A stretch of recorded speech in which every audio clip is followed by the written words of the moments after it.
Bagong umaga, bagong kay ganda. Ayan po, may mga talong na naman po tayo. Ayan po. Ayan, ang gaganda po ng bunga ng talong natin ngayon. Mga kababayan, ayan po. Bawat isang halaman may talong po. Ayan po. Ayan, ganyan po. Kaganda ang halaman sa ating bakuran. Ayan po. So ayan po haharbisin na po namin yan. So ayan po, maraming salamat po. Harbisin na rin po natin kasi magagawa tayo ng tortang talong. Ayan po. Isa pa po. Ayan po. Ayan po yun.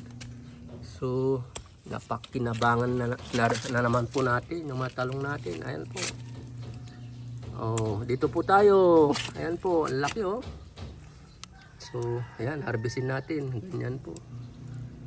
Yan, ganyan no. Oh, ayan, 4 na talong. May pang-almusal na tayo na tortang talong. Ayan po, salamat po. Na rin po tayong hinihintay na kamatis na pag nahinog po to, kukunin na rin po natin. Laki po, 4 kantos na kamatis.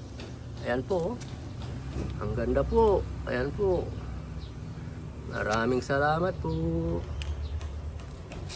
So ayan po, kuha ulit tayo ng talong oh. Another harvest po. Ano tayo. Ayan. So dito pa so ito kuha po tayo dito. Ito. Pwede na to. Ayun. Saan pa dito? Ayan. So dito na sa side natin na nakakuha tayo ng talong. So tingnan niyo po ito may papakita lang po ako sa inyo. Ito po yung yung talong na inalis ko po. Ngayon tingnan nyo nagkaroon ng bagong sanga. Ayan bagong buhay. So wag niyo pong patayin yung matandang talong nyo para alisin nyo lang yung pinaka old na mga trunks nya.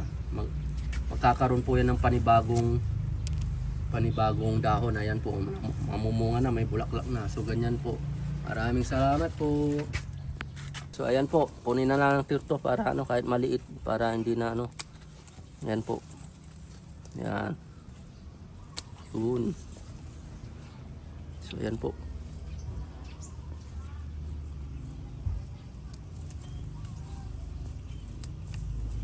So yan nahulog. So okay po, salamat po. Okay, ito. Ayan po. Yun, tapos ito. Ito, ang dami pong talong sa kahapon nag-harvest kami, ngayon mayroon na naman, hindi natin So ayan, pwede kunin natin ito po. Ayan. Okay, maraming salamat po.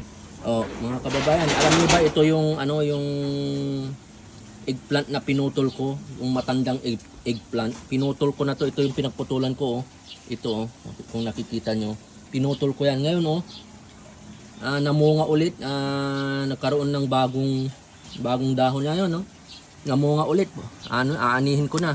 Ayan po. So okay pala yun, yung mga matatandang talong wag nyong bubunutin, putulin nyo lang lahat tapos magkakaroon ng panibagong dahon at bunga.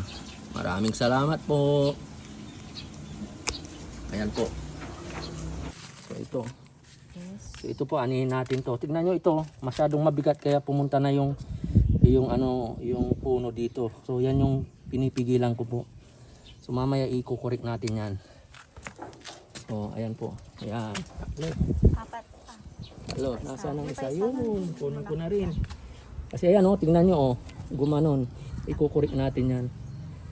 Yun, hindi nakaapat tayo. So ito pa, mayroon pa akong naani doon sa kabila. Ayan po. Ayan. Salamat po.